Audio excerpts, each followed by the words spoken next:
Yo, what's going on guys, it's Cynical and welcome back to another video. Today for you guys, I want to talk about Forspoken, Square Enix's brand new AAA IP that is set to release January 24, 2023. Unfortunately, it was actually meant to come out this year, but has faced a couple of delays. However though, I always lean towards the side of if developers need more time to polish the game, make it the best possible version of it can be, then by all means go ahead and do it. Now, I've been keeping a close eye on Forspoken ever since it was first unveiled as Project Athia back in 2020 during the PlayStation 5 showcase. For one, this is a AAA quality Square Enix title. It's a brand new IP, a new venture for Square. Not only that, it is also coming from Luminous Productions, Square Enix's group that were responsible for Final Fantasy 15. The game is running on the Luminous engine, which is the same engine that Final Fantasy 15 was developed on. However, Square Enix over the years have been working hard since 15 to improve the engine furthermore for, of course, what we're seeing now, Forspoken. Square recently released a chunky demo for Forspoken, and I really appreciate this, by the way, because demos seem to be less and less common nowadays, and it really goes to show confidence in the product in hand, allowing players to get a little bit of a taste test before they make the decision of, do I want to actually buy this? Is it worth my money? Now, while I definitely have been interested in Forspoken over the years leading up to the release come January, I have remained a little bit skeptical, only because when looking at Square Enix's track record when it comes to brand new IPs, man, it hasn't been shiny smooth whatsoever. Bruh. So whenever Square Enix are working on a brand new IP, yeah, I always remain on the fence of, yeah, it looks promising if it does look promising by the trailers, but it's not to say that the quality of the product will actually be top tier. So now that I've finally had a chance to actually play Forspoken, I have formulated some opinions. And I thought I would share them with you.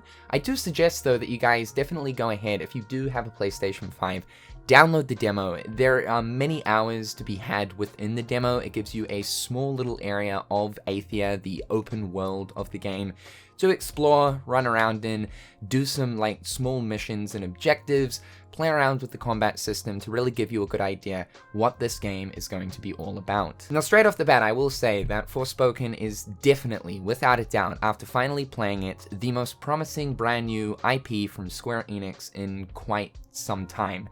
And that's really saying something, and I want to say just straight off the bat that, yeah, I will definitely be picking this up come launch day. I had a lot of fun with the demo.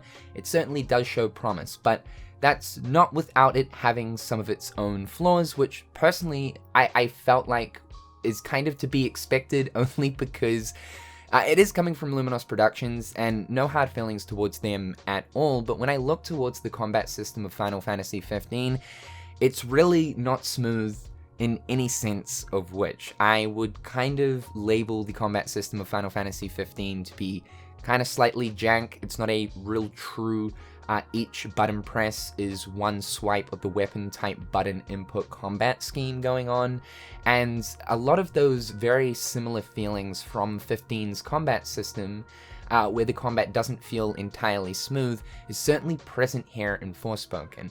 I do want to make a disclaimer and say that, I loved Final Fantasy 15. If anything, it was actually the very first Final Fantasy game I ever saw from start to finish. I loved my time, I loved the writing. It's just when looking at the combat system, while it definitely is more preferable for myself because I am not a turn-based player at all, and this leant more towards, obviously, action RPG, there is issues to be had with 15's combat system, and I feel like the same is present here in Forspoken. However, you can definitely see that Luminous Productions have kind of learned some lessons from 15, and through that learning experience, there have been improvements made here in Forspoken. But let's talk about the gameplay, because that's key number one, right? So, yeah, the gameplay focuses around a magic system. and you'll be able to essentially harness the power of all types of different magics. These magics are categorized into different colors. In the demo, you are able to play around with purple magic, which is earth-based magic, as well as red magic, which is fire-based magic. Each of the magic categories throughout Forspoken will allow you to harness different types of combat. So like, for instance, purple allows you to harness more so ranged-based attacks, whereas looking at red, it's more close-up melee-based combat. You have the base attack for each magic category, so for instance, purple magic allows Frey to use the magic shot, which is range based, but then holding down R1 will allow you to select a different finisher or sort of type special attack via holding down the attack button. Every magic also comes with its own support-based abilities as well that can be utilized by pressing L2. So there are multiple different attack-based magics that you can use for each magic category by holding down R1 to use on the fly, as well as support-based magics to use on the fly as well, which each have their own individual cooldowns. So the idea of this system is that you'll be going into the fray, because your name's Frey and the fray event. Okay, I'm so lame. But you'll be fighting enemies and switching between different magics, constantly using an assortment to sort of get combo effects going on. And through this, I feel like there really is quite a lot of depth when coming to the combat system. Not only this, but you can also switch up the magic categories on the fly, switching between purple to red whenever you want with no resource cost whatsoever. So looking at this, yeah, there's a lot of depth when it comes to the combat system, with being able to use multiple different support-based magics for one magic category, then switching up to a completely different magic category using their support-based abilities, whilst then also using the attack abilities of a certain magic category as well. To a certain degree, I can see how this combat system may become even a little bit overwhelming by the time you receive multiple different magic categories. So mixing and melding together red magic with the blue magic on top of purple magic, though we're not too sure at the moment if you'll only be able to have two different magic categories able to be switched between at one time, or if it will be the entire arsenal. I would say from what I've seen so far, it seems like you'll be able to switch between all categories on the fly whenever you want come the full version of the game. On top of the support and regular attack mechanics, there is also an ultimate attack mechanic that you can pull off by pressing both L2 and R2 at the same time, and each one is specific depending on what magic category you're currently using. Also, what I found interesting was this game has like a DMC style meter, which is known as grade meter in Forspoken. So like, the better you perform whilst in a combat situation, the higher your grade will be, with the highest being star grade. And this increases the amount of XP and the drop rate in which you get for items, the higher the grade.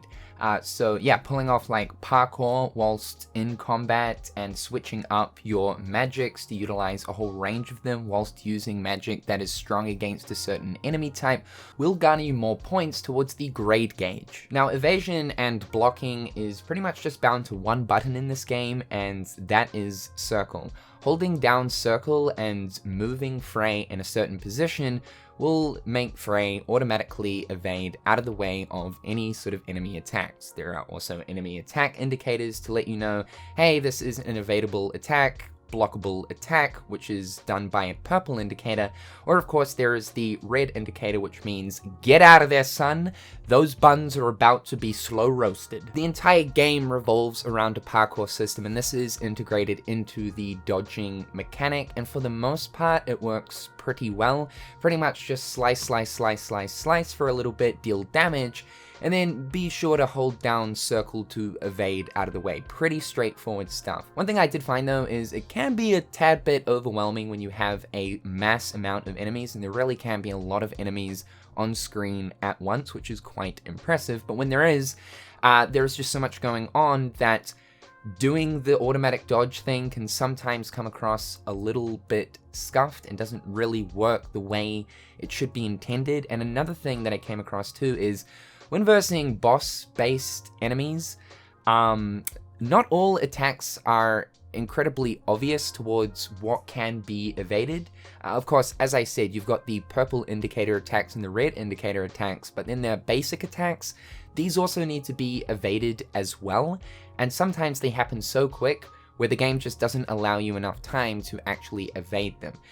This does come down to like kind of dying a few times and then learning the enemy attack patterns in a similar fashion to, I guess, like Souls-like games, except this is not Souls-like at all, so don't get that twisted. But I just kind of found like sometimes the dodge system didn't really work as intended. It still feels very good to use though, and especially when you do execute it correctly, it feels very satisfying, mixing and melding all of these different magics, pulling off your parkour to evade attacks, then following up with like a block to then press triangle to use your counter attack move. If this is all working smoothly, the gameplay feels so much fun. It's actually honestly so enjoyable, and obviously this is the big sticking point I feel like here for Forspoken is, while looking at the narrative side of things, which at the moment doesn't seem like its strong suit, the gameplay side of things is definitely big plus mentality right now. Aside from the combat though, the other big side of gameplay is the traversal throughout the open world, and Square Enix have made this very apparent from day one that this is kind of the selling point of Forspoken. It is an open world RPG game, but the big sticking point here is that Frey has incredible parkour abilities which allows her to traverse this massive open world, which is a fantasy-based open world, so, you know, obviously lots of different castles and villages with mountains, good traversal type environment with the use of parkour, and parkour is bound to the dodge button, which is circle, so holding down circle, essentially Frey will start to run, increase in speed, and she'll automatically parkour over different obstacles in the environment. Kind of think like Spider-Man PlayStation 4, holding down the sort of run button will allow Spider-Man to automatically just vault and traverse over certain different objects, run up walls, all that kind of thing. It's a little bit similar here in Forspoken. The only thing is, you're not going to be able to like scale entire mountains and stuff. There is like a grapple hook, which is super fun to use. If, again, it's working correctly, sometimes it can feel a little bit scuffed. But yeah, you're not running up like cliff faces. You kind of have to be a little bit smart about it because there is a sort of stamina system. Nothing in regards to like Breath of the Wild type stamina system, but there is a stamina system. So while you can kind of vault up some walls and cliff faces, you won't be able to continually do that. There is, again, a stamina system. The parkour, though, feels really good to use. Like, sometimes the game will kind of get a little bit confused if there is too much sort of collision going on. So, like, sort of jumping in like a rock crevice can kind of glitch the game out a little bit, but for the most part, again, similar to the combat, it works most of the time, and when it does work, it feels so good. However though, as I was saying, the reminiscent feelings of Final Fantasy XV's combat system, those feelings are still present here with Forspoken, and it comes down to, within the combat system, the jankiness that sometimes you'll come across in 15 with how the combat doesn't really feel smooth 100% of the time, still present, and that is also then integrated into the dodging system. It was the same in Final Fantasy 15, you would hold down circle in order to evade and dodge. It's, again, similar here in Forspoken, you just have to make sure that you are moving in a certain direction. That way the parkour then becomes activated to then perform the dodge animation. Now, one thing that does get me a little bit concerned is the open world setup. I mean, at this point, open world games have been a common thing now for like the past decade, and I think there is certainly fatigue when looking at this kind of format. It took Breath of the Wild to really change up the way that we approach open world games, but I feel like Forspoken kind of goes back to like the traditional roots of, normal open world type format setup. It does kind of feel like the open world is a little bit empty and a little bit lacking. Now, there are certain different things to do in the open world from that of course, the main story quests. There are these flashback shrines located throughout the world that you can activate to take on bonus challenges. These challenges will be things like, defend an NPC from waves of enemies for 3 minutes, and you'll be graded on your performance of how well you did. Did 1 out of the 3 NPCs die? If so, you'll get a certain reward, etc, etc. Which, those kind of things are fine. There's also like little puzzle boxes, which is basically just like a chest that is locked that you'll have to complete a slide puzzle to open. There's also other shrines located around the world too that, rather than the flashback challenges, they'll just simply give you like stat boosts. So there certainly is that encouragement towards exploration means character progression, and Frey will get stronger the more you explore, the more you come across those kind of shrines, in that sort of similar setup to Breath of the Wild, finding the shrines to then get the orbs to then power up your health or stamina. But Forspoken does it in a very basic way. There's also photo opportunity locations where you'll have to position the camera in the exact right spot to take the photo to then complete the photo op. There are also mini bosses roaming the open world too, which will provide you with some cool rewards and chests located all around the place. You'll also find mana located in random spots in the open world too. This is the resource that is used to upgrade Fae and unlock brand new abilities, and that's great to see. That definitely does incentivize the whole exploration equals character progression thing, similar to Breath of the Wild, and I do feel like Square Enix are trying to take notes from Breath of the Wild to incorporate into Forspoken's open world. But so far from what we've seen from the demo, there just doesn't really seem to be a surplus amount of content to do in this open world, which eventually just leads it to feeling a little bit empty and barren. Keeping in mind though, this is just the demo, so like things could be simply toned down for the demo. It's also only one specific area of the massive open world that Forspoken will allow us to explore. I should also mention too that there are these watchtowers located around this space, which you can use to scan the surrounding area to pick up points of interest, just like most open world games. Looking at something like Far Cry with the radio towers from Far Cry 3, you would use those to get a sense of like where you are and what other points of interest are out in the open world. So the same thing kind of applies here, and you can put markers and whatnot on the map once you've seen those points of interest. Once these towers have been located, you can then use them to fast travel for the sake of convenience. Which, by the way, just talking about the fast travel system, fast travel is insanely fast. Like, this game is harnessing the PlayStation 5's SSD to just insane measures. It's literally a matter of like seconds, if that. And it's not just the fast travel load times that are insane, but even continuing the game from the main menu is instantaneous. This is pretty impressive stuff. Now, talking about progression in this game, there is a gear system, but it's nothing really crazy. You can find different cloaks for Fae throughout the world. As well as that, you can also find different amulets. These will provide a bunch of different benefits. And on top of that too, you can also change Fae's nails. So you can find different like nail paints throughout the world, which again will provide you with different stat bonuses or different benefits towards increasing certain types of spell power and all of that kind of thing. Towards the actual sort of leveling system, as I said, there's XP, but the main resource here is, of course, mana, which can be found through completing different challenges or finding it in the open world.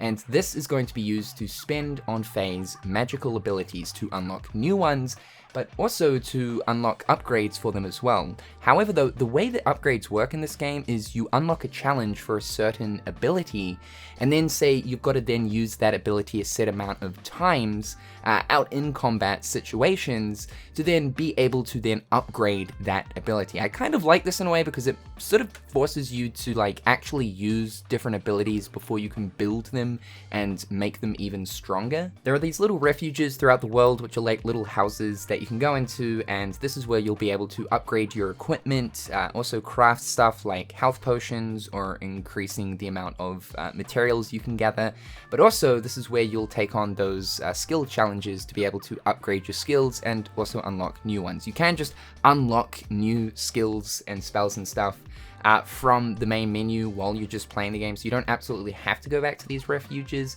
but these kind of act as like the game's sort of like little base of which. And there's also a bed in here too, which means you can sleep in that and replenish your health. If you don't really want to go back to the refuges though, you don't have to replenish your health. You do have campfires you can lay down anywhere in the open world to do the exact same thing. I think another important thing to note down here too is within the demo you were given 5 different objectives to complete, and then you take on a mini boss at the end, which is a crocodile thing. Now, the creative director of Forspoken has recently mentioned in an interview that the quests and stuff that you do in the demo aren't really representative of the content that you'll be doing most of the time. This is basically just to give us an example, as well as the taste test towards how combat parkour feel and the different ways that the open world system is set up. But when looking towards the actual quest system, the chunk of the content you'll be doing for like the story side of things, that's basically non-existent in terms of an example present in the demo. Because there have been a lot of complaints about that, with people saying like, oh, the objectives and like the quests and stuff you'll be doing in Forspoken seem pretty mundane. So at this point we kind of have to take the creative director's word on this, and hope he's not just trying to cover up. So I do have hope yet that the actual core system for the quests and whatnot will be a lot better than what we ended up doing in the demo, because it is real basic stuff. Go find the shrine, go to this location, defeat these enemies, normal fetch quest based nonsense. Now when looking at the visual side of things, Forspoken is definitely a beautiful looking game. But do not go into this expecting that your jaw will hit the floor. There are some moments without a doubt that you stand back and you're like, wow, this is gorgeous. But then other moments where you're like, okay, this kind of feels like a PS4 gen title, even though this is obviously next gen only. And I do find this surprising because one of the comments made by the creative director quite some time ago is that they were aiming to make Forspoken one of the best looking games on the PlayStation 5 system. And I just have to say, like, it's not that by any means, but it is certainly a gorgeous looking game. And the fact we've only seen one biome so far from the open world, I'm excited to see the different canyon-based areas with all the different castles and stuff, and more of the biomes that we've seen from the trailers, because the different areas of this game look really vast in diversity, so I'm looking forward to exploring more of them. However though, the particle effects and all of that kind of thing for attacks and spells are absolutely on point, and so they should be, considering that it's one of the cores of the game is the combat system, the use of magic, and even when looking towards like Final Fantasy 15, the particle effects and all of the different special effects within that game are so good, and it's like Square Enix, Luminos Productions have harnessed that even further. All of the effects look absolutely gorgeous. Now when looking at the different graphical options, you have the to be expected performance mode, which makes the game run at 60 frames per second with the sacrifice of resolution, or of course you have the 30 frames per second 4K mode, and there is also an RTX mode. Now for me personally, I never play my games on a resolution based mode. I always prioritize performance. And I am saying, for such an action-heavy game like Forspoken, and especially because parkour is a big thing here too, you want as many frames as you can get. You'll definitely get more enjoyment out of playing this game with performance mode turned on. I also just want to quickly talk about the different settings that you can tinker around with for gameplay options and accessibility. So when looking at difficulty, there's 3 different difficulties: easy, normal, and hard. What's interesting though is there is an individual option for enemy damage, which I think this is kind of set up in the way of like being able to fine-tune your difficulty to your preference.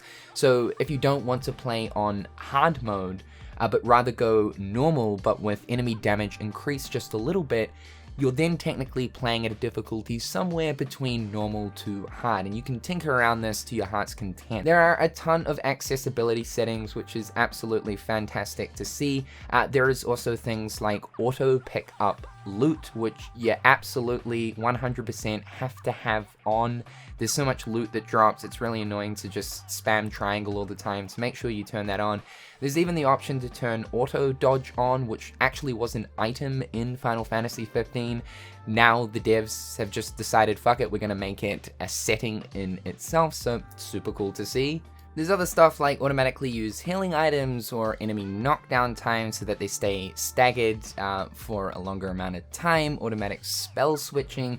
There's a lot you can play around with to make your experience a little bit more easier for those of you who are just wanting to kind of have an easy breezy experience for the story side of things, and you don't have to stress too much about pressing all of these different buttons at one time, becoming overwhelmed. Now, the biggest gripe that I probably have with Forspoken at the moment is just 100% its writing. So the story is set up in a way that Frey is a normal girl that has come from normal modern times, New York to be exact. She is then transported into a magical, mystical fantasy world known as Athia. She is then teamed up with a magical bracelet known as Cuff, which I love the premise, by the way. I love the fact that she is literally a girl from modern times sent into a fantasy world, and she's got a talking Cuff sidekick. That seems really cool, right? And while we've only seen a very small slice of the game from the trailers and from the demo, this more so seems like a game that is going to have banging gameplay, and when looking at the story side of things, it's going to be lackluster. But hey, even if that's the case, that is absolutely fine by me. The only reason why I'm saying this is from the writing we've seen so far, man, there is just some absolute cringe dialogue, and I'm not saying like good cringe like Stranger of Paradise that came out earlier this year to a point where it is self-aware and it knows it's being cringe. They fed us fancy logic and false rationales. It was all bullshit. I don't know, the dynamic between Cuff and Frey, she's a girl that's like, you know, she's got the potty mouth, she's throwing the word fuck around like all the time. It's a little bit too much sometimes, to a point where it's like, okay, we get it, you're edgy, you like that word, and then Cuff's trying to like relate, and while this seems like it could be like such a cool dynamic, it just comes across as cringe, like, a lot of the time. What one might call a gaggle of troublemakers. Tired after that little performance? Hey, I'm always tired. Shit! Can't see a fucking thing! Just breathe. It'll be over soon enough. Might as well make the most of the opportunity. Do I have to? What the hell is this? I'm not entirely sure. Did you find something? Looks like we're done here. It does, doesn't it? Let's not be ungrateful now. Shit! Wow, quite a crowd. The mob mentality. Disgraceful. Oh, God! What is it? Bug got in my mouth. Gross. Kinda squishy around here. Squishiness. Stick that in your pipe and smoke it. Yeah. Shall we make a move? You don't make moves. You just sit there being a prick. Didn't even give him time to blink. Exactly what purpose is that ridiculous exaggeration supposed to serve? Damn, Cuff. Check this out. I might even be inclined to describe that as awesome. This seems like a good place to take a rest, don't you think? Well, look who's starting to understand where humans can and can't sleep. Goodbye, bed. Love you. You could take the covers with you as a souvenir. Blanket cloak? Oh yeah, I like that. Was this a village? How many of them are there? I'm gonna say a party horse. Let's dance. Nah, to be honest, like, some of it is actually kind of funny. Maybe the story in the end will provide us with something interesting. It's certainly an interesting setup, so I'm excited to see what comes out of it, but I just do not have my expectations held high. What is important to note here, though, is the gameplay, for the most part, is a lot of fun. So that's my thoughts on Forspoken, guys. Do yourself a favor and definitely play the demo. There's about like a decent 6 to 8 to 10 hours worth of gameplay here. It is a chunky demo, and you can have a lot of fun just running around in the open world, doing sweet tricks and shit, falling in rocks, flailing fire. It really is a lot of fun, and I'm actually happy to know that, wow, this is going to be a brand new Square Enix IP that is going to succeed in some areas and won't be a complete flop overall. Do be sure to leave your thoughts and opinions in the comment section down below, guys. I'd love to know what you think of Forspoken. Have a guys, I'm Cynical, hopefully having a fantastic day, and I'll catch you next time. Peace.